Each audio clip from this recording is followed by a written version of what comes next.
Hello and good evening, NJ investors, NJ partners, as well as NJ employees. मैं सरफराज आप सबका NJ wealth की तरफ से आज के सैटरडे स्कूल में आप सबका स्वागत करता हूँ। जैसे कि आप सबको पता ही है कि हम लोग एवरी सैटरडे एक सेशन रखते हैं जिसको हम लोग सैटरडे स्कूल बोलते हैं। ये एक मुहिम है जिससे हम लोग भारत में, इंडिया में फाइनेंशियल लिटरेसी बढ़ाने की कोशिश कर रहे हैं, जागरूकता म्यूचुअल फंड्स की, इक्विटी की बढ़ाने की कोशिश कर रहे हैं। Once again thank you so much, आप लोग ने समय निकाल के आज का सेशन अटेंड करने का डिसीजन लिया। मैं जानता हूँ शनिवार है, शाम का टाइम है, आपके प्लान्स रहे होंगे या प्लान आप कर सकते थे, कुछ फैमिली के साथ समय बिता सकते थे या पर्सनल समय बिता सकते थे, लेकिन आपने समय निकाल के ये मीटिंग अटेंड करने का डिसीजन लिया, उसके लिए तहे दिल से शुक्रिया, थैंक यू सो मच। साथ ही साथ में मैं एनजे पार्टनर्स जिन्होंने एनजे इन्वेस्टर्स को इनवाइट किया है उन सब का शुक्रिया करना चाहूँगा, थैंक यू सो मच। आपकी एफर्ट्स और आपकी मेहनत की वजह से ही ये जो हम लोग ने मुहिम शुरू की है वो हम लोग सफल तरीके से कर पा रहे हैं। So thank you all the NJ partners. आज का सेशन शुरू करते हैं। आज के सेशन के लिए हमारे साथ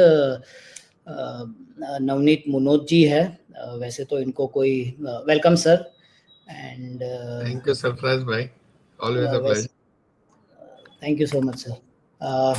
नवनीत जी को वैसे तो कोई इंट्रोडक्शन की ज़रूर नहीं है, काफ़ी लोग जानते हैं इनको, काफ़ी बार टीवी पे भी देखा होगा आपने, काफ़ी बार इनको सुना होगा, बट फिर भी एक फॉर्मल इंट्रोडक्शन देता हूं मैं और फिर हम लोग आज का सेशन शुरू करते हैं। नवनीत जी का इंट्रोडक्शन अगर दूं तो इंट्रोडक्शन में ही काफ़ी समय चला जाएगा, तो मैं कोशिश करूंगा उसको कुछ शब्दों में इनको इंट्रोड्यूस कर पाऊँ। So Navneet Munoj ji MD and CEO है इंडिया के one of the biggest mutual fund या एसेट मैनेजमेंट कंपनी के, दैट इज़ एचडीएफसी। एचडीएफसी आज की तारीख में या अंडर नवनीत मुनोज जी's leadership is managing around 8 lakh crores of AUM, 7.75 to be precise, और 1 करोड़ निवेशक ने एचडीएफसी म्यूचुअल फंड में निवेश किया है। नवनीत मुनोज जी एमफी के चेयरमैन भी है, एसोसिएशन ऑफ म्यूचुअल फंड जो है उसके चेयरमैन भी है। टोटल इनका 3 डिकेड्स का एक्सपीरियंस है एचडीएफसी के साथ साथ SBI mutual fund, Birla mutual fund और मॉर्गन स्टैनली में इनका एक्सपीरियंस रहा है in the past 3 decades. Education की अगर बात करें तो sir is a chartered accountant as well as chartered holder from the Institute of CFA and CAIA, as well as he has masters in accountancy and business statistics. तो इतने introduction के बाद I once again welcome all of you as well as Navneet ji. Thank you so much sir, आपने भी समय निकाल के ये सेशन लेने का डिसीजन लिया, थैंक यू सो मच। तो आज का सर फॉर्मेट हम लोग ने ऐसा रखा है कि मैं आपको क्वेश्चंस पूछूंगा जो नॉर्मली हमको इन्वेस्टर्स की तरफ से हर सैटरडे स्कूल में आते रहते हैं। तो इस बार कोई प्रेजेंटेशन नहीं करते हैं सर, जो लोग सवाल पूछते आए हैं इतने पास्ट सैटरडे स्कूल्स में वही सवाल मैं आपको पूछूंगा और आप उनको आंसर करिएगा सर, ठीक है सर? बिल्कुल सरफराज भाई, और आपके जितने भी टीम मेंबर्स जुड़े हैं, आपके जितने भी पार्टनर जुड़े हुए हैं और जितने भी उनके निवेशक जुड़े हैं, उनका बहुत बहुत स्वागत। और आप जो सैटरडे स्कूल का जो एक अभियान आपने चलाया है, जिसमें आप बाजार की वॉलेटिलिटी को देखते हुए, बाजार के उतार चढ़ाव को देखते हुए किस तरह से निवेश करना चाहिए, किस तरह से आप धीरे धीरे छोटी रकम से भी एक बड़ी रकम बना सकते हैं, तो एक बहुत ही सराहनीय कदम है और मैं पूरी एनजे फैमिली को, सरफराज भाई, आपको सबको बहुत बहुत बधाई देता हूँ इसके लिए। Thank you so much sir, thank you. तो सर पहला क्वेश्चन मेरा इंडिया ग्रोथ स्टोरी के बारे में है। काफ़ी बातें न्यूज़पेपर में भी आती है, हम लोग समाचार में भी देखते हैं अबाउट विकसित भारत। अपना 2047 में $30 ट्रिलियन का एक इकोनॉमी का एक ड्रीम भी है। तो ये जो इंडिया की ग्रोथ स्टोरी है सर, उसमें इन्वेस्टर्स के लिए, खास करके इक्विटी इन्वेस्टर्स के लिए, शेयर मार्केट के इन्वेस्टर्स के लिए क्या अपॉर्चुनिटीज है सर? नहीं, सो सरफराज भाई, जैसा आपने कहा कि सभी भारतीयों की एक आशा, एक आकांक्षा है कि 2047 तक भारत एक विकसित राष्ट्र बने। तो आज जो हमारी इकोनॉमी का साइज है करीब 3.5-4 ट्रिलियन डॉलर का, वो करीब 25-30-35 ट्रिलियन डॉलर का हो जाएगा 2-4 साल आगे पीछे, बट करीब करीब हमारी इकोनॉमी वहां तक जाते जाते काफी बड़ी हो जाएगी। जब इकोनॉमी का साइज बढ़ेगा तो जो इकोनॉमी के पिलर है, कंजम्पशन है, इन्वेस्टमेंट है, एक्सपोर्ट्स हैं, चाहे अगर आप दूसरे तरीके से देखें एग्रीकल्चर है, मैन्युफैक्चरिंग है, सर्विसेज है, तो हर चीज़ों में ग्रोथ होगी। और उनमें जो कंपनियां हैं अलग अलग व्यवसाय में, अलग अलग बिजनेसेस में, अलग अलग सेक्टर्स में, अलग अलग सेगमेंट्स में, तो उन कंपनियों की भी उसी हिसाब से ग्रोथ होगी। आज जैसे हमारा पर कैपिटा जीडीपी इंडिया का होगा करीब $2500 पर कैपिटा, $2500 का एवरेज इनकम है एक इंडियन की। वो 2500 से 5000 होगी, 5000 से 10,000 होगी, 10,000 से 15,000 होगी। तो उसी हिसाब से जब आपका कंजम्पशन बढ़ेगा, आज जो आप जितने लोगों के पास आज घर है उससे ज़्यादा होंगे और उससे बड़े होंगे। जो लोग आज जहाँ खर्चा कर रहे हैं उससे ज़्यादा खर्चा कर रहे होंगे। हमारा अगर आप पेनिट्रेशन देखेंगे, अगर आप पर 1000 लोगों पर कितनी गाड़ियां हैं, कितने टू व्हीलर्स हैं, कितने, मतलब सारी चीज़ें अगर आप देखेंगे तो वो बढ़ती चली जाएगी। और ऐसा नहीं है कि अगले 25 साल में हम ही एक सपना देख रहे हैं, क्योंकि पिछले 25 साल में भी अगर आप देखोगे 1991 से पर्टिकुलरली, जब से लिबरलाइजेशन हुआ, ग्लोबलाइजेशन हुआ, इकोनॉमी को खोला गया, वहां से भी अगर हमारी आप जर्नी देखोगे पिछले 30 साल की, तो बहुत अच्छी जर्नी एक भारत की प्रगति की रही है। और अभी सबको आशा है कि अब जितने रिफॉर्म्स हुए हैं, जो हमारे यहाँ दूसरा काम हो रहा है, चाहे डिजिटल इंफ्रास्ट्रक्चर पर, फिजिकल इंफ्रास्ट्रक्चर पर, सोशल इंफ्रास्ट्रक्चर पर जितने रिफॉर्म्स हो गए और सब चीज़ें हो रही है, तो उसके हिसाब से हर एक निवेशक को उस ग्रोथ स्टोरी में पार्टिसिपेट करना म्यूचुअल फंड के जरिए आसान बना दिया गया है। कि ऐसा नहीं है कि अगर इंडिया इतना ग्रोथ कर रहा है तो आपको एक बहुत बड़ा बिजनेस ही लगाना है, या अगर आप जॉब में हैं तो एक बहुत बड़ा पैसा ही लगा कर ही आप बड़ा पैसा बना सकते हैं। जब इकोनॉमी धीरे धीरे ग्रो होती रहेगी तो आप एक छोटी सी रकम भी अगर नियमितता से लगाते रहेंगे, तो जैसे जैसे भारत की ग्रोथ बढ़ेगी, कंपनियों के मुनाफे बढ़ेंगे, स्टॉक प्राइस बढ़ेंगे, उनका डिविडेंड आएगा, तो आपकी भी ग्रोथ म्यूचुअल फंड के जरिए कैप्चर हो जाएगी। तो बेसिकली ऐसा बोल सकते हैं सर कि जितना गुना यहाँ से इकोनॉमी होगा इन 25 सालों में, उतना गुना इन्वेस्टर्स का कैपिटल या ग्रोथ होगा इन दी इक्विटी मार्केट या शेयर मार्केट। अगर आप इतिहास में जाएंगे तो आपको ऐसा देखने को मिलेगा। तो भारत जैसे करीब 10वीं सबसे बड़ी अर्थव्यवस्था था 10 साल पहले, और अभी वहां से 5वीं हो गया, वहां से अगले कुछ वर्षों में तीसरी बड़ी अर्थव्यवस्था बन जाएगा। तो अगर आप पिछले 30 सालों में देखें तो भारत की जो नॉमिनल जीडीपी ग्रोथ है, हमारी जीडीपी ग्रोथ सपोज हो गई करीब 6% के आसपास, उसमें आप 4-5% का जो इन्फ्लेशन होता है अगर जोड़ देंगे तो उसको कहते हैं नॉमिनल जीडीपी ग्रोथ। तो 10-11% के करीब नॉमिनल जीडीपी ग्रोथ हुई है 30-35 सालों में। अब जो भारत की जो कंपनियां हैं, भारत के जो बिजनेसेस हैं, उनका जो रेवेन्यू है या उनका जो बॉटम लाइन है, प्रॉफिट है, वो भी करीब 11-12% से बढ़ा है पिछले 30-35 सालों में।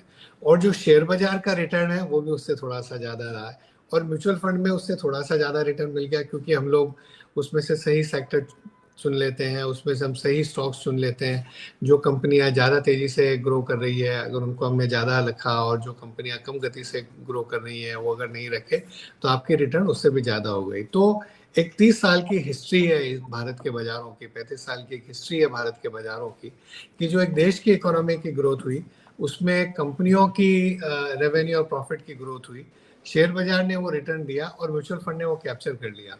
और अगर आपने 2,000 रुपये महीने की, 1,000 रुपये महीने की भी अगर SIP लगाई, तो भी आपको भी वही रिटर्न मिल गया जो इकोनॉमी और बिजनेसेस का का रिटर्न था। आपको वो बिजनेस सेटअप नहीं करना पड़ा, आपकी वो बिजनेस में भागीदारी हो गई, आपकी वो जो इकोनॉमी की ग्रोथ है उसके अंदर आपकी भागीदारी हो गई 1000 रुपए से भी।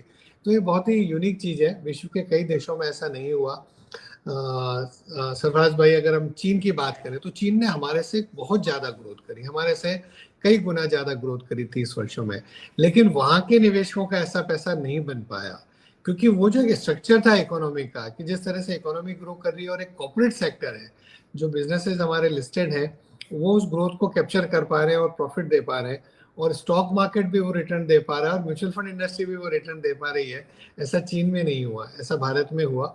और अगले 25-30 वर्षों में भी मुझे पूरी आशा है कि जब इकोनॉमी ग्रो करेगी, जिस तरह से बिजनेसेस ग्रो करेंगे, तो आप भी एक छोटे अमाउंट से आप उसमें भागीदार बन सकते हैं। You can get that partnership, you can get that growth from the growth of the country. Okay, thank you sir. Sir, मेरा दूसरा क्वेश्चन ये था कि how is mutual fund industry helping in India growth story, या mutual fund industry का क्या योगदान है ये इंडिया ग्रोथ स्टोरी के अंदर, या ये जो निवेशक है उनका क्या योगदान है इंडिया ग्रोथ नहीं, स्टोरी? आपने बहुत बहुत अच्छा सवाल पूछा है कि भाई म्यूचुअल फंड इंडस्ट्री क्या कर रही है इस ग्रोथ के लिए। तो हम दो काम कर रहे हैं बड़े मोटे मोटी। एक काम तो ये कर रहे हैं कि देश के निवेशकों की जो बचत है, वो जो बचत हमारे फंड्स में आती है, उसको हम वापस ग्रोथ के लिए लगाते हैं। तो अगर हम कंपनी की एक्विटी बाय कर रहे हैं, कंपनी का लॉन्ग टर्म बॉन्ड खरीद रहे हैं, कंपनीज का और कोई इंस्ट्रूमेंट खरीदते हैं, तो हम कंपनियों में पैसा लगा रहे हैं और वो कंपनियां भारत को ग्रोथ दे रही है, राइट। वो कंपनियां टैक्स पे करती है, वो कंपनियां ग्रोथ करती है, वो कंपनियां जॉब्स क्रिएट करती है, प्लांट लगाती है, एक्सपोर्ट करती है, एक्सपोर्ट रेवेन्यू लाती है। तो वो जो ग्रोथ करती है उसको हम सपोर्ट करते हैं एक तरह से। और जो बचत है भारत की, उस बचत को हमें कैपिटल फॉर्मेशन करा देते हैं, जिससे से इन्वेस्टमेंट साइकिल पूरा बनता है। तो एक तो हमारा ये योगदान है, एक तो हमारा ये कंट्रीब्यूशन है भारत की ग्रोथ में। दूसरा हमारा कंट्रीब्यूशन ये है कि जब भारत की ग्रोथ आ रही है और इन कंपनियों की ग्रोथ आ रही है, उसको हम हर निवेशक तक पहुंचा देते हैं। जैसा मैंने कहा कि अगर आपने 1000 रुपए भी लगाया, तो भी आप भी उस ग्रोथ के अंदर भागीदार बन गए, आप भी उस ग्रोथ के अंदर पार्टनर बन गए।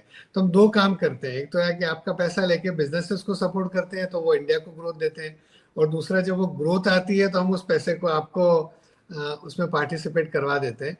तो मुझे ऐसा लगता है कि हमारा जो जॉब है वो बहुत ही मैं जैसे कहूँ कि क्या एक हिंदी में शब्द होता है कृतज्ञ, मतलब मुझे बड़ा एक अच्छा फील आता है कि हम कितना अच्छा काम कर रहे हैं। म्यूचुअल फंड इंडस्ट्री जो है एक तरफ भारत की ग्रोथ बढ़ा रही है और दूसरी तरफ उस ग्रोथ को हर घर तक पहुंचा रही है। Definitely sir, definitely. सर, मेरा अगला सवाल ये था कि आपका, जैसे मैंने इंट्रोडक्शन में बोला, आपका बहुत बड़ा एक्सपीरियंस रहा है म्यूचुअल फंड इंडस्ट्री का, तीन डिकेड से आप इंडस्ट्री में हो। तो पिछले 10 सालों में म्यूचुअल फंड इंडस्ट्री कैसे बदली है सर? हमने बहुत बरसों तक, कई दशकों तक इंडस्ट्री में मेहनत करते रहे, लोगों से बात करते रहे किस तरह से पैसा लगाना चाहिए। अब छोटी रकम लगाकर भी धीरे धीरे भारत की ग्रोथ में आप पार्टिसिपेट कर सकते हैं वगैरह। पर लोगों को ये चीज समझने में बहुत समय लगा और हमको भी समझाने में बहुत समय लगा। पिछले कुछ वर्षों में 3-4 कारणों से। सबसे पहला कारण तो मुझे लगता है कि अब जब हमारे पास एक लंबे समय का ट्रैक रिकॉर्ड बन गया फंड्स का, जैसे इस साल 1 जनवरी 2025 में हमने HDFC फ्लेक्सी कैप फंड की 30वीं वर्षगांठ मनाई, 30th anniversary of HDFC flexi cap fund. तो एक ही फंड की 30 इयर्स का ट्रैक रिकॉर्ड है। पिछले साल बैलेंस एडवांटेज फंड का 30th ईयर था, अगले साल हमारे 2 और फंड है जिनका 30th होगा। तो अब 30 साल का ट्रैक रिकॉर्ड लोगों के सामने हम लेके जा सकते हैं कि हमने 30 साल में ये किया। बाजार में उतार चढ़ाव आए हैं, बाजार में तेजी मंदी आई है, इकोनॉमी में तेजी मंदी आई है, ग्लोबल एनवायरनमेंट में बहुत कुछ हुआ है, पॉलिटिक्स में बहुत कुछ हुआ है।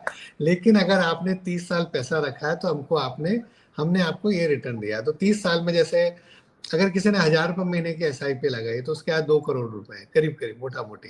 अगर किसी ने 10,000 रुपये महीने की SIP लगाई है 30 साल तक कंटिन्यू, तो 10,000 के कितने हुए? साल के हो गए 1,20,000, नहीं साल के हो गए 1,20,000। 36 लाख। 30 साल में आपने 36 लाख रुपए लगाए, तो 36 लाख के सामने आज करीब करीब मोटा मोटी 20 करोड़ रुपया बन गया आपका। अब क्योंकि मैंने रिटर्न्स बोला है इसलिए मेरे को बोलना पड़ेगा। Mutual funds are subject to market risk, please read the offer document carefully, past returns are no guarantee of the future returns. वो एक एनवायरनमेंट अलग था, इन्फ्लेशन ज़्यादा था, इंटरेस्ट रेट ज़्यादा थी, रिटर्न अच्छा था, बट ये एक चीज़ दर्शाता है कि डिसिप्लिन से कितना पैसा बन सकता है। तो एक तो ट्रैक रिकॉर्ड हो गया हमारे पास, आज आप लोग भी जाते हो, आज अंजन ने बहुत मेहनत करी है, आपके पार्टनर से आज 20 25 30 साल से लगे हुए हैं लोगों को ये चीज समझाने में, लेकिन अभी पिछले 5-10 सालों से आपको वो ट्रैक रिकॉर्ड एटलीस्ट दिखाने से थोड़ा ईजी हो जाता है। दूसरा, ट्रांसपेरेंसी बहुत है प्रोडक्ट में, जितनी इंफॉर्मेशन हमारी इंडस्ट्री के प्रोडक्ट की आपको मिलती है, आप हमारी वेबसाइट पे जाइए, आप एनजे का ऐप खोलिए, आप जाके एमफी की वेबसाइट पे जितनी इंफॉर्मेशन हमारे प्रोडक्ट की मिलेगी आपको उतनी कहीं नहीं मिलेगी, इतनी ट्रांसपेरेंसी। आपने जो भी फंड खरीदा है उसका आपको एक एक डिटेल डेली बेसिस पर मिल जाएगी, लाइक एनएवी हमारी डेली रात को आ जाए, रोज बैलेंस शीट बन जाती है हमारी। तो तीसरा है टेक्नोलॉजी ने बहुत इजी कर दिया, और चौथा मुझे लगता है कि ट्रेनिंग, ये जो म्यूचुअल फंड सही है कैंपेन है, और ये आज जो आप सैटरडे स्कूल कर रहे हो, इसी तरह से जो कई सारे प्रयास पूरी इंडस्ट्री ने किए हैं लोगों को फाइनेंशियल लिटरेसी के, तो इन सब का एक प्रभाव हुआ है कि इंडस्ट्री की जोर से प्रगति हो रही है। 10 लाख करोड़ का म्यूचुअल फंड इंडस्ट्री थी 10-11 साल पहले, आज 65 लाख करोड़ रुपया हो गया है। आज इंडस्ट्री में जो एक 2-2.5 लाख करोड़ की इक्विटी एयूएम था वो वहां से 20 गुना बढ़ गया, 40 लाख करोड़ का इक्विटी एयूएम हो गया। तो लोगों का विश्वास बढ़ गया, करोड़ों इन्वेस्टर्स इससे जुड़े, और पर मुझे लगता है कि अभी तो सिर्फ शुरुआत हुई है, हमें बहुत आगे जाना है। अभी शुरुआत है सर, सही है। सर थोड़ा मार्केट के ऊपर क्वेश्चंस थे मेरे पास। एक तो मार्केट अभी आजकल सर बहुत वॉलेटाइल है, तो ऐसे समय में सर इन्वेस्टेड रहना कितना इम्पोर्टेंट है सर? बहुत ज्यादा जरूरी है। एक तो सरवत भाई आपने बोला कि बाजार आजकल बहुत वॉलेटाइल है, पर मैं तो अभी 30 साल से ज्यादा हो गया बाजार में, मैं तो ऐसा कोई भी टाइम देखा नहीं जब बाजार वॉलेटाइल नहीं था। नहीं था। तो बाजार की तो मतलब यही बाजार के कहूँ कि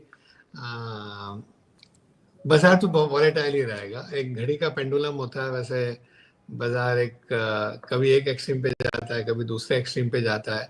आज के 6-8 महीने पहले किसी को बाजार नीचे गिरता हुआ नहीं दिख रहा था, फरवरी मार्च में जब बाजार बहुत नीचे गिर गया तो लोगों को ऊपर जाता हुआ नहीं दिख रहा था।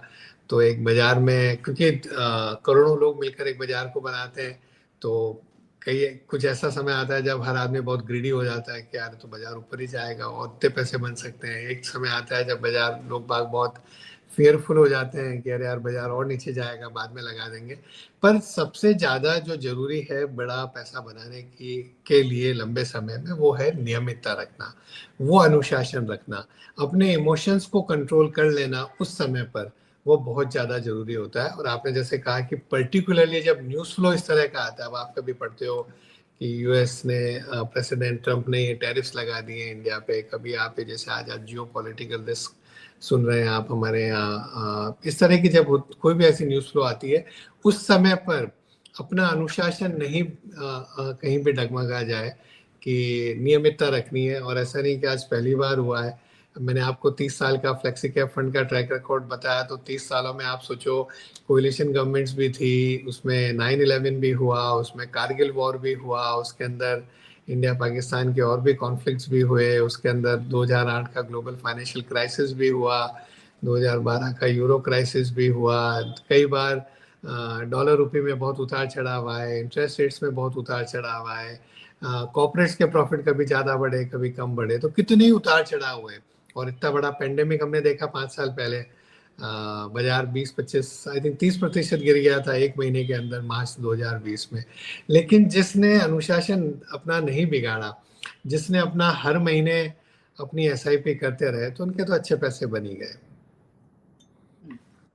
ओके, मार्केट के रिलेटेड सर मेरा दूसरा क्वेश्चन है कि हमको जब इन्वेस्टर्स मिलते हैं, ज़्यादातर के एनजे पार्टनर्स को इन्वेस्टर्स ये सवाल पूछते हैं कि भाई आपने जब सेंसेक्स का लेवल 83-84 हज़ार था तब निकालने को क्यों बोला नहीं, और जब अभी 72-73 हज़ार हुआ था तब आपने ऐसा क्यों फोन करके बोला नहीं कि अब लगाइए पैसा? तो सबसे पहला तो ऐसा किसी को पता नहीं होता है कि ये पीक हाँ, सो यही मेरा सवाल था सर। बटन में होता। पर मैं आपको बताता हूँ, क्योंकि मैंने 30 साल की हमारी जर्नी बताई एक फंड की। तो अब सपोज अगर आपने पैसा लगाया इसमें 1994-95 में, और फरवरी 2000 में सेंसेक्स था 6000 का, और उसके बाद गिर के वो करीब 1-1.5 साल में 4000 पे आ गया। अब उस समय अगर आपका इन्वेस्टमेंट होता तो आप बोलते कि अरे यार 30% बाजार गिर गया, अगर आप मेरा प्रॉफिट बुक करवा देते तो आज जो मेरा 2 लाख का बैलेंस था वो तो अभी वहां से मेरा बैलेंस गिर के 1.5 लाख रुपए हो गया, तुमने 50,000 का नुकसान करा दिया। लेकिन आज तो 4000 वाला सेंसेक्स वापस 20,000 हुआ अगले कुछ सालों में, फिर वो गिरा 2008 में जोर से। तो कई बार तो ऐसा हुआ है कि 40-50% भी गिरा है एक साल में, लेकिन वो टाइमिंग कर लेना इजी नहीं होता है। मैं आपको एग्जांपल देता हूँ, 2000 और नीचे में भी ऐसा ही होता है वापस कि मार्च के 2009 में 2008-9 में बहुत मंदी आई, 2008 में तेजी आई, जनवरी में बहुत बड़ी तेजी थी, जनवरी 8 में पीक हुआ बाजार, उसके बाद गिरना चालू हुआ मार्च से, और अगले मार्च तक बाजार गिरता रहा एक साल तक। अभी मुझे याद है कि अगले मार्च में, मतलब वो सत्यम वाला स्कैम हो गया था, ग्लोबल फाइनेंशियल क्राइसिस हो गया था, पोस्ट इलेक्शंस गवर्नमेंट कैसी आएगी क्या आएगी वो सब डिस्कशन था। तो मार्च 2009 में करीब 8000 का सेंसेक्स था, और कोई भी न्यूज ऐसी पॉजिटिव नहीं थी पूरी दुनिया में भी और इंडिया में भी। और सडनली लाइक एक या दो न्यूज कुछ पॉजिटिव बनी और लोगों को पता ही नहीं चला, 8 का 10,000, 10 का 12, 12 का 14, और जुलाई आते आते तो 8000 से 14,000 सेंसेक्स हो गया। और मुझे याद है बहुत सारे इन्वेस्टर जो खुश थे कि यार अच्छा हुआ हमने तो पहले प्रॉफिट बुक कर लिया, अब बाजार नीचे आया, वो मालूम चला ऊपर में जाके ही वापस लेना पड़ा। दूसरी बात, अगर आप प्रॉफिट बुक कर लेते हैं तो आज आपको टैक्स देना पड़ता है, आपने long term capital gain tax दे दिया, एक साल के अंदर जो लगाया उसमें short term capital gain tax दे दिया, तो उतना बाजार गिरा तब तक तो आपका ब्रेक इवन नहीं हुआ, राइट।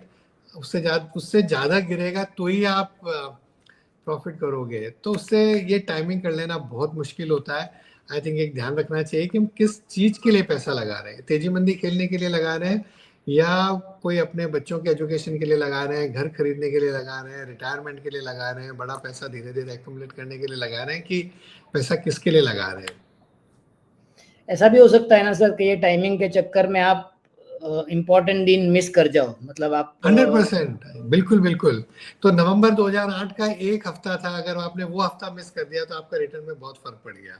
आप सोचो जब ये अभी कोविड की बात अगर हम करेंगे तो फरवरी 2020 में 12,000 का निफ्टी था, फरवरी 2000 और ऑल टाइम हाई का निफ्टी था, और मार्च में 7700 का आ गया।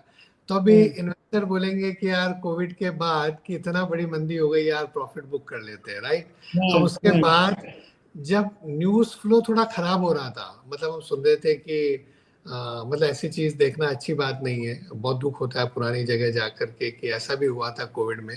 पर आप देखोगे तो उस टाइम पे लोग देखते थे कि कल कितने लोग इन्फेक्ट हुए, कितनी डेथ्स हो गई, और वो तो बढ़ रही थी और बाजार भी बढ़ रहा था। तो हर एक आदमी को लग रहा था ऐसा कैसे हो सकता है, कोविड तो भी बढ़ रहा है, शेयर बाजार कैसे बढ़ रहा है। तो आप पैसा वापस लगा ही नहीं पाते, और बाजार तो वापस रिकवर क्या हो गया, बाजार तो मतलब वो 8000 वाला निफ्टी अभी ऑलमोस्ट ट्रिपल हो गया है। या वो टाइमिंग कर लेना बहुत मुश्किल होता है।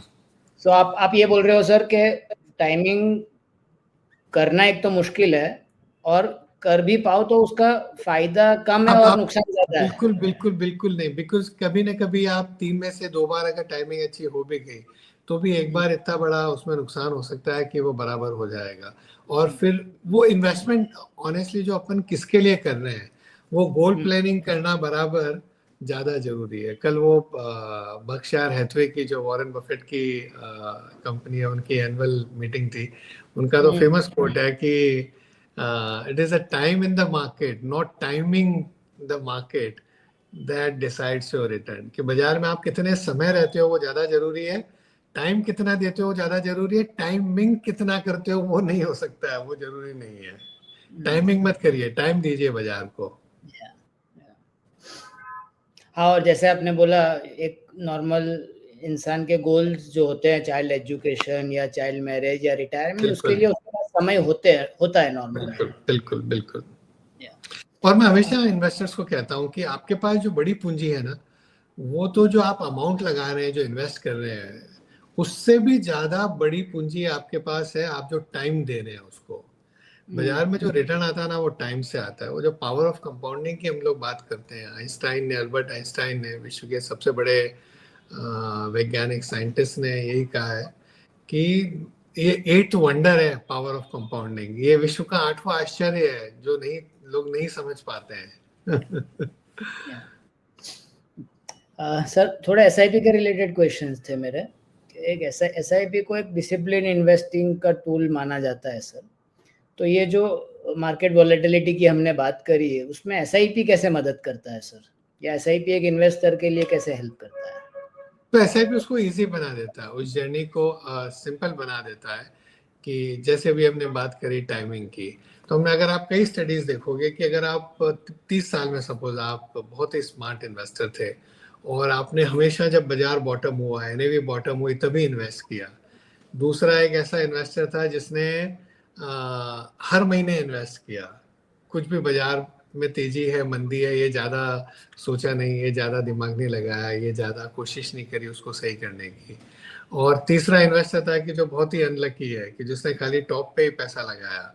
अलग अलग तरह से हम अगर देखते हैं तो हम देखते हैं कि सबसे बढ़िया जिनका एक्सपीरियंस रहा वो लोग हैं जिन्होंने एवरेज कर दिया उसको, जिन्होंने बाजार के हर लेवल पर हर लेवल पर पैसा लगाते रहे, सिंपली बिकॉज एसआईपी के जरिए आपने एक फिक्स डेट दे दी तो एक डिसिप्लिन आपका बन गया।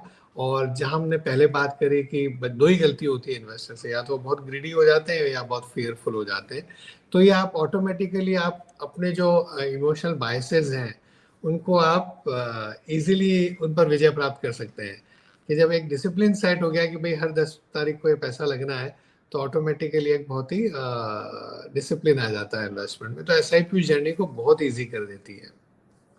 ओके, एक सर क्वेश्चन मुझे बार बार लोग पूछते हैं और हमारे वहाँ भी ये सेशंस में लोग पूछते रहते हैं कि एक इन्वेस्टर या एक आदमी का कितना पैसा इक्विटी में इन्वेस्टेड होना चाहिए? मान लो वो 100 रुपया बचाता है या उसका असेट 100 रुपया है, तो उसमें से कितना इक्विटी में उसको लगाना चाहिए?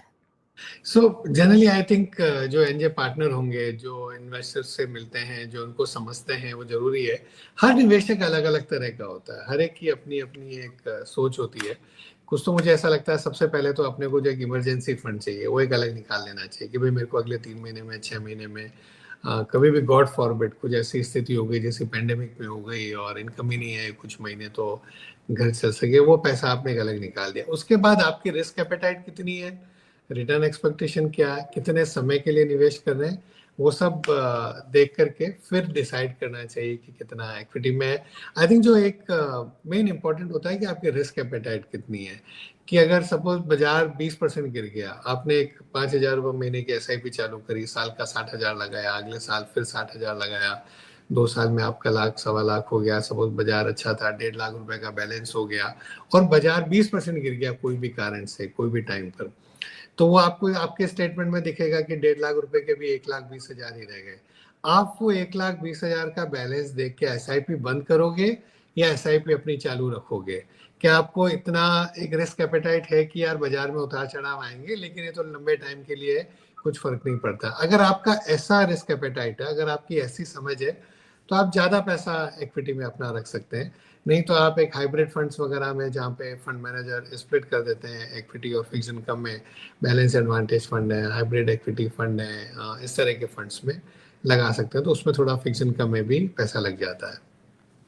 तो आप ये बोल रहे हो कि जैसे शर्ट की साइज और जूते की साइज सबकी अलग अलग होती है, वैसे इक्विटी में एक कितना शर्ट की साइज अलग होती है, अपनी पसंद भी अलग अलग होती है। किसी को उसमें भी अलग अलग आता है ना, एक वो आता है कैजुअल फिट, एक आता है वो रेगुलर फ्लैट फिट, किसी को स्लिम फिट चाहिए एकदम। कंप्यूटर के तो साथ उसके लिए डिस्कशन फिर करना पार्टनर बहुत की जरूरी जरूरत है। है। पार्टनर की जो जरूरत है वो उसी के लिए है कि वो आपको सही गाइड करे। कई बार ऐसा हो जाता है कि आपके एपेटाइट 80% के लेकिन आप 100% ले लेते हैं क्योंकि आपको लगता है कि बाजार तेजी है, आपने पिछले 1-2 साल में तेजी देखी है और जब मंदी आती है कि नहीं नहीं यार ये पूरा नहीं रखना चाहिए था, आप अगर ऐसे स्विंग होते रहते हैं तो उसके लिए फिर पार्टनर की जरूरत है कि वो आपको सही गाइड करे ऐसे समयों में। ओके, अब ये सर जो इकोनॉमी की ग्रोथ की हमने बात करी कि इसमें हिस्सेदारी लेनी है तो इक्विटी में इन्वेस्ट करना चाहिए, कितना इन्वेस्ट करना चाहिए वो आपने थोड़ा अंदाजा दिया, बट इक्विटी में हिस्सा लेने के भी बहुत सारे तरीके हो सकते हैं सर। एक तो मैं खुद भी शेयर्स ले सकता हूँ, म्यूचुअल फंड ले सकता हूँ। और आजकल थोड़े यंगस्टर्स लोग वो एफ-एन-ओ भी करते हैं, फ्यूचर्स एंड ऑप्शंस। तो क्या सही तरीका होगा सर इक्विटी में हिस्सेदारी लेने का, या इक्विटी तो में इन्वेस्ट करने का? तो एक तो अच्छी बात है, मुझे ऐसा लग रहा है कि पिछले 5 सालों में जैसे म्यूचुअल फंड इंडस्ट्री के इन्वेस्टर्स करीब 1-1.5 करोड़ से 5 करोड़ के ऊपर चले गए। जो डीमेट के अकाउंट थे 4-5 करोड़ से आज 19-20 करोड़ के अकाउंट हो गए। एफ-एंड-ओ का जैसे आपने बात करी, तो एक चीज ये दर्शाती है कि रिस्क एपेटाइट लोगों की बढ़ गई है। लोगों के अंदर एक ऑप्टिमिज्म है कि इंडिया अच्छा करेगा, अगले 20-25 सालों में इंडिया की इकोनॉमी अच्छी करेगी, और लोगों की एस्पिरेशन बढ़ गई है कि पैसा बनाना है, वेल्थ क्रिएट करनी है, और उसके लिए थोड़ी रिस्क लेनी पड़ेगी, और उन्हें इन्वेस्ट करते हैं। अब लोग अलग अलग तरीके देख रहे हैं, जैसा आपने कहा कुछ लोग म्यूचुअल फंड में कर रहे हैं, कुछ लोग डायरेक्ट इक्विटी कर रहे हैं, कुछ लोग एफ-एंड-ओ भी कर रहे हैं, कोई आईपीओ भी कर रहे हैं। बट अगर आप लंबे समय की हिस्ट्री देखेंगे, और मैं हर एक इन्वेस्टर से पूरी कंट्री में अलग अलग जगहों पे मिलता हूँ, मैं आपके पार्टनर्स को मिलता हूँ, आपके इन्वेस्टर्स को मिलता हूँ। जैसे मैं आपको पिछले 6 महीने की बात बताऊँ, तो पिछले 6 महीनों में अगर आप जब बाजार गिरा सितंबर से लेकर के फरवरी मार्च तक का, तो आप हमारी एनएवी का फॉल देखिए, और कोई भी इन्वेस्टर से आप कहीं भी चले जाइए और पूछिए कि आपका पोर्टफोलियो कितना गिरा है, आपके पास जो स्टॉक थे वो कितने गिरे। मेरे ख्याल में सबने वो व्हाट्सएप मैसेज देखे होंगे, ट्विटर के मैसेज देखे होंगे कि जो सबसे पॉपुलर स्टॉक्स थे रिटेल इन्वेस्टर्स में, इंडिविजुअल इन्वेस्टर्स में, वो 40-50-60-60% गिर गए। कई आईपीओस थे जो इतने गुना सब्सक्राइब हुए, और वो अभी 30-40-50-60-60-70-70% नीचे चल रहे हैं वहां से, उनके प्राइजेस से। तो वो इतना इजी नहीं होता है। जब बाजार में तेजी आती है तो हमारे को भी लोग बोलते हैं, अरे आपकी एनएवी तो ये फंड की इतने टाइम में 20% बढ़ी है, मेरा स्टॉक देखो डबल हो गया। पर ऐसा होता नहीं है। वो एक थोड़े से समय के लिए 4 स्टॉक में आपने कर लिया, 2 स्टॉक में कर लिया, बट वो थोड़े टाइम आप बाजार में रहोगे तब आपको पता चलेगा कि जो प्रोफेशनल फंड मैनेजमेंट है, जो प्रोफेशनल रिस्क मैनेजमेंट है हमारा, उसकी पावर क्या है। एफ-एंड-ओ का तो सेबी की स्टडी है कि 93% पीपल, 100 में से 93 लोग लॉस करते हैं, 7% प्रॉफिट करते हैं। जो 93 करते हैं वो बहुत सारा लॉस करते हैं, और जो 7 है उसमें से कई ज्यादा तो जो फॉरेन के हेज फंड्स वगैरह हैं, इतना बड़ा पैसा बना के चले गए। तो मुझे लगता है कहीं ना कहीं इन्वेस्टर्स को वो सबक लेना चाहिए, वो देखना चाहिए। लोगों को ऐसा लगता है कि मैं वो 7% में हूँ क्योंकि मैंने तो कोई कोर्स कर लिया, मैं कोई तो चार्ट देख रहा हूँ, मैं कुछ कैंडल स्टिक कर रहा हूँ, मेरे को यहाँ से टिप आ रही है। पर वो टिप से पैसा नहीं बनता है, सिप से ही पैसा बनता है। तो धीरे धीरे सिप करते रहिए। टिप एक बार चलेगी, 3 बार फिर वापस कहीं ना कहीं नुकसान करके ही जाएगी। इसी के रिलेटेड सर एक क्वेश्चन मैं पूछता हूँ, मेरे प्लान में नहीं था ये क्वेश्चन, लेकिन मुझे इम्पोर्टेंट लगता है ये क्वेश्चन के एक स्टॉक जब एक म्यूचुअल फंड के पोर्टफोलियो में आता है, आपने एचडीएफसी फ्लेक्सी कैप फंड की बात करी, एक स्टॉक जब एचडीएफसी फ्लेक्सी कैप फंड में लेने का डिसीजन लिया जाता है तो उसके पीछे सर कितनी मेहनत होती है, या क्या प्रोसेस होता है? तो हाँ, ये बरसों की मेहनत है, राइट। आज वो फंड 30 साल से मैनेज हो रहा है, राइट। तो आज सपोज कोई भी कंपनी है, उसको फंड मैनेजर है या जो एनालिस्ट है उस सेक्टर का, आज कोई बैंक है, वो जो बैंकिंग का जो एनालिस्ट है, वो पिछले 25 साल में, पिछले 20 साल में, मतलब कंपनी को 80 बार उसको देखा होगा, हर क्वार्टरली रिजल्ट को एनालाइज किया होगा, उसके एनुअल रिपोर्ट को डिटेल में पढ़ा होगा, उसके कॉम्पिटिटर्स को मिलते होंगे, उनके मैनेजमेंट को मिलते होंगे। दुनिया भर की मेहनत होती है बहुत बरसों तक, तब जाकर के वो एक रिसर्च की एक पावर बनती है। और फंड मैनेजर का जो एक्सपीरियंस होता है over a period of time, वो अलग अलग साइकिल देखे उन्होंने, अलग अलग तरह का मार्केट देखा है, हर एक मैनेजमेंट का अप एंड डाउन देखा है, हर एक बिजनेसेस का उन्होंने अप एंड डाउन देखा है। तो उनका जो एक्सपीरियंस होता है, और एक बड़ा रोल रिस्क मैनेजमेंट का भी बहुत होता है। एक मंथली इन्वेस्टमेंट कमेटी होती है जहाँ पर ये सब डिस्कस होता है कि मतलब स्टॉक का डिस्कशन नहीं होता है इतना, बट परफॉर्मेंस का डिस्कशन होता है कि भाई हमारी क्या होल्डिंग्स हैं, पोर्टफोलियो का क्या एक एट्रीब्यूशन एनालिसिस है कि जो पैसा बन रहा है वो मार्केट टाइमिंग से बन रहा है या सेक्टर एलोकेशन से बन रहा है कि स्टॉक सिलेक्शन से बन रहा है। हम जो इन्वेस्टर को बोल रहे हैं कि ये फंड ऐसा करेगा, तो हम उसी हिसाब से पोर्टफोलियो मैनेज कर रहे हैं कि क्या कर रहे हैं। तो उन सबका भी एक बड़ा रोल रहता है। तो ये सब चीज़ें इवॉल्व होती है over a period of time, और आज हम लोग कई दशकों से जो हमारी टीम है, जो हमारा ऑर्गेनाइजेशन है वो कर रहा है। तो वो बहुत ही मेहनत लगती है। एक जेफ बेजोस है अमेजोन के जो फाउंडर हैं अमेजोन कंपनी के, तो उनका एक कोट है कि जब सपोज मेरा एक अच्छा रिजल्ट आता है क्वार्टर का, तो लोग मेरे को बोलते हैं आपका बड़ा अच्छा क्वार्टर था। तो मैं उनको बोलता हूँ एक क्वार्टर अच्छा था, लेकिन इसके पीछे कई दशकों की मेहनत है। ये आप जी खाली मेरे 3 महीने की ग्रोथ देख रहे हो, पर वो 3 महीने की ग्रोथ के पीछे कई सालों की मेहनत है। मेहनत है। सही है सर, सही है सर। आखिरी 2 क्वेश्चंस थे मेरे। एक तो सर अभी काफ़ी इन्वेस्टर्स नर्वस है, जैसे आपने भी बोला कि पिछले 1-2 सालों में 5 करोड़ में से 2-1 करोड़ इन्वेस्टर्स तो पिछले 2 सालों में आए हैं म्यूचुअल फंड की बिल्कुल, मैं बात बिल्कुल, कर रहा हूँ। बिल्कुल, बिल्कुल।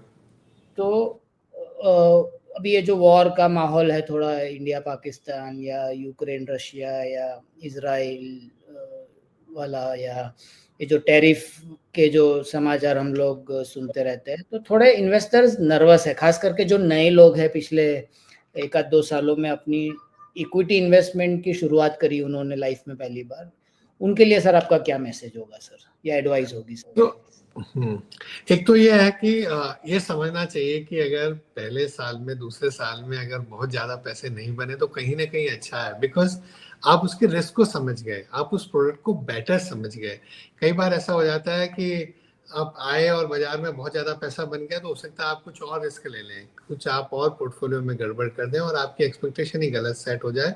जैसा हमने बात करी हुआ F&O की, और इन्वेस्टर्स कई किस तरह की गलती करते हैं तेजी बाजार में, तो आप उसको समझ गए। लेकिन आप हिस्ट्री में जा सकते हैं कि पिछले 30 सालों में क्या पहली बार ऐसा हुआ है कि बाजार ने 1 साल रिटर्न नहीं दिया है। ऐसा भी समय गया है, एक बार 2000 से, एक ही बार हुआ है शायद ऐसा, 2000 से 2003, 3 साल का पीरियड था जब बाजार थोड़ा फ्लैटिश रहा, 3-4 हजार के आसपास सेंसेक्स रहा। बट फिर अगले 4-5 सालों में बाजार ने बहुत अच्छा रिटर्न दिया। तो आई थिंक इसी में पार्टनर्स का बहुत बड़ा रोल है कि आपको अलग अलग साइकिल के हिसाब से उसको आपको अच्छे से समझाएं कि बाजार में अगर आपने अभी स्टार्ट किया है इन्वेस्ट, इसका मतलब आप बहुत सालों तक SIP करेंगे। और अगर 40% सपोज बाजार ऊपर चल गया 1 या 2 साल में, जो हुआ 2020-21 में जो इन्वेस्टर्स हैं उनके साथ, तो आज जो वो SIP कर रहे हैं तो वो इतना ऊपर में खरीद रहे हैं। आपको तो SIP 10-20 साल तक करनी है। तो बाजार एक्चुअली, मैं कई बार ऐसा सोचता हूँ कि लोग तेजी को अच्छा समझते हैं, लेकिन एक ध्यान रखना चाहिए, जब मंदी आ रही है तो आपको ज्यादा यूनिट्स मिल रही है और आपका तो एक ही काम है कि मेरे को ज्यादा से ज्यादा यूनिट एक्यूमुलेट कर लेनी है। तो बाजार फ्लैट रहना या नीचे रहना, बीच में कोई भी कारण से हो, चाहे US के टैरिफ की वजह से हो या इंडिया में कोई स्टेट इलेक्शन में की वजह से कभी ऊपर नीचे हो जाता है, कभी कोई इंटरेस्ट रेट की वजह से ऊपर नीचे हो जाता है, कभी कोई रिजल्ट सीजन की वजह से ऊपर नीचे हो जाता है, तो वो इन अ वे एक अपॉर्चुनिटी है कि आप जो पैसा लगा रहे हो और आप तो धीरे धीरे अपना कॉर्पस इकट्ठा कर रहे हो, राइट। तो अर्ली स्टेज पर बाजार का बहुत ज्यादा बढ़ जाना अच्छा नहीं है, आप प्रॉफिट थोड़ी बुक कर रहे हो आज। जी, जी, या सो एक इट्स एन अपॉर्चुनिटी एक्चुअली। बिल्कुल। सर आखिरी क्वेश्चन था मेरा, सिंपल क्वेश्चन था, और वो ये था कि आपको अगर सिर्फ 1 या 2 लाइन में बताना हो सर कि एक सक्सेसफुल इन्वेस्टर बनने के मंत्र क्या हो सकते हैं, तो आप उसको कैसे बताएंगे सर? 2 मंत्र सिंपल अगर बता, किसी को मैंने कामयाब बहुत बहुत सिंपल तरीके से, मतलब मेरी जर्नी अगर मैं देखूं लोगों को, इतने सालों को बाजार को देखते हुए, विश्व के जो सबसे धनाढ्य या विश्व के जो सबसे सक्सेसफुल इन्वेस्टर्स हैं उनकी जर्नी से हम सीखे हैं। भारत में इतने लोगों को हम मिलते हैं सब जगहों पर, अगर हम जिन्होंने अच्छा पैसा बनाया है बाजार में उनकी जर्नी को देखें तो 2-3 चीजें समझ में आती है। सबसे पहले तो एक समझ में आती है कि start early, invest regularly. Start early, invest regularly. आप जितना जल्दी चालू कर देंगे अपनी एज के हिसाब से, तो आपको उतना ही ज्यादा टाइम मिल जाएगा। जैसा मैंने पहले कहा कि आपके पास जो बड़ी एसेट है वो टाइम है एक्चुअली। अब छोटा अमाउंट लगा के भी अगर बड़े टाइम पे कंपाउंड हो गया तो ज्यादा पैसा बना सकते हैं, नंबर 1। नंबर 2 चीज मैं हमेशा बोलता रहता हूँ कि हमने बात करी कि लोग F&O भी कर रहे हैं, इक्विटी भी कर रहे हैं, लोग तो गेमिंग भी कर रहे हैं, क्या क्या कर रहे हैं। पर मेरा तो ऐसा ही लगता है, सार एक ही देखा है मैंने कि पैसा बनाने का एक ही फॉर्मूला है, पैसा बनाने का एक ही फॉर्मूला है। और आपको याद रहे इसलिए मैं एक एक्रोनिम दे देता हूँ, STP। तो STP 2 होती है, एक तो हमारी सिस्टमेटिक ट्रांसफर प्लान है, वो अलग है। पर मेरा जो STP वो है sound investment plus time plus patience. ये 3 चीजों का अगर संगम होगा तो बड़ा वेल्थ क्रिएट होता है। तो साउंड इन्वेस्टमेंट, एक सही निवेश करें, तो उसमें आपके एनजे पार्टनर आपको बता सकते हैं कि भाई ये आपका रिस्क एपेटाइट है, ये आपका टाइम होराइजन है, ये आपकी लिक्विडिटी नीड है, इसके हिसाब से ऐसा एसेट एलोकेट करिए, इस फंड में कर दीजिए। तो एक साउंड इन्वेस्टमेंट हो गया। दूसरा टाइम, वो लंबा समय उसको देना ही पड़ेगा, लंबे समय के बगैर पैसा नहीं बनता। तो वो ट्री एक साथ ग्रो नहीं होता, धीरे धीरे उसको पानी देना पड़ता है, उसको सनशाइन होती है, सब होता है, उसके बाद धीरे धीरे वो ट्री बड़ा बनता है, फिर फ्रूट्स आते हैं। तीसरा पेशेंस है, और जो पेशेंस है ना, वो बोलना इजी होता है, वो आपका टेस्ट होता है इसी टाइम पे, जब आपको सडनली कोई व्हाट्सएप मैसेज आएगा, सडन आप टीवी ओपन करोगे और कोई ऐसी न्यूज़ आएगी कि आज अमेरिका ने ऐसे टैरिफ लगा दिए, आज ये रिजल्ट खराब आ गया, आज ऐसा इन्फ्लेशन बढ़ गया, आज ऐसा कुछ हो गया। उस समय पर पेशेंस रख लेना कि यार ये तो 30 सालों में पहले नहीं आया है क्या, फिर भी 30 साल की हिस्ट्री है ना फंड्स की, फिर भी 30 सालों की हिस्ट्री है ना मार्केट्स की। मतलब हिस्ट्री तो बहुत लंबी है, लेकिन आप एक फंड की हिस्ट्री देख सकते हैं इतने लंबे समय की। तो ये तो पहले भी आए हैं, अगर बाजार गिरता है तो एक अपॉर्चुनिटी है ज़्यादा यूनिट्स एक्यूमुलेट करने की। तो वो जो पेशेंस है वो बहुत ज़्यादा ज़रूरी है, और आई थिंक अगर अपन इसको फॉलो करें, लंबे समय तक पैसा रखें तो अच्छा है। तो मैं एक चीज़ और बोलता हूँ कि बहुत सालों पहले मेरे किसी ने बताया था कि लंबे समय में आपके पास कितना पैसा होगा ये नहीं निर्धारित करेगा कि आप कितना पैसा कमाते हैं। आप कितना पैसा कमाते हैं वो निर्धारित नहीं करेगा कि आपके पास कितना धन इकट्ठा होगा। वो इस पर डिपेंड करेगा कि आपका पैसा कितना पैसा कमाता है। आपका पैसा कितना पैसा कमाता है वो डिसाइड करेगा कि आपके पास कितना धन होगा। ये नहीं डिसाइड करेगा कि आप कितना पैसा कमाते हो। तो वो जो कंपाउंडिंग है, आपका पैसा कितना पैसा कमा रहा है, वो बहुत जरूरी है। तो वही वाली जो बात मैंने करी कि साउंड इन्वेस्टमेंट उसके लिए चाहिए, और आपको जो पार्टनर गाइड करते हैं उनके हिसाब से धीरे धीरे आप SIP करते रहिए। और म्यूचुअल फंड इंडस्ट्री में इंडिया ने एक बहुत अच्छा काम किया है कि ये जो हम इतनी बातें करते हैं डिसिप्लिन की, ये जो हम इतनी बातें करते हैं पेशेंस की, ये जो हम बातें करते हैं कि किस तरह से वेल्थ क्रिएशन हो सकता है, उसको बहुत इजी बना दिया है कि इजी टेक्नोलॉजी से SIP आप अपनी कर लीजिए तो ऑटोमेटिकली धीरे धीरे धीरे लंबे समय में जैसे जैसे इकोनॉमी और मार्केट आगे बढ़ते हैं तो आपका वेल्थ भी उसके हिसाब से बढ़ सकती है। साउंड इन्वेस्टमेंट, टाइम और पेशेंस, ये 3 मंत्र से हम लोग आज का सेशन ये 3 चीजें याद रखनी चाहिए। बस ये 3 चीजें, या इसीलिए मैं रिपीट कर रहा हूँ इसको सर, बस ये 3 चीजें उम्मीद करता हूँ कि सारे इन्वेस्टर्स याद रखेंगे। साउंड इन्वेस्टमेंट, जो मुझे लगता है मेरे एक्सपीरियंस से भी कि म्यूचुअल फंड्स से बढ़िया साउंड इन्वेस्टमेंट हो नहीं सकता। उसमें भी टाइम दीजिए 15, 20, 25, 30 साल, और जब खराब समय आए तब पेशेंस रखिए। वो क्रिकेट में कहते हैं ना कि form is temporary, class is permanent, वैसे इक्विटी में falls are temporary but growth is permanent. So patience रखिए तो डेफिनेटली वेल्थ क्रिएट होगा। Once again thank you so much Navneet ji, आपने आपके बिजी समय निकाला हमारे निवेशकों के लिए, एनजे पार्टनर्स के लिए। And thank you all the NJ investors and NJ partners कि आपने समय निकाला शनिवार शाम को ये सेशन अटेंड करने के लिए। उम्मीद करता हूँ कुछ वैल्यू हम लोग ऐड कर पाए हैं, कुछ आपको बता पाए हैं, कुछ सिखा पाए हैं जो आपको आपके इन्वेस्टमेंट जर्नी में काम आएगी। Thank you so much and bye bye, happy weekend. Thank you sir. Thank you.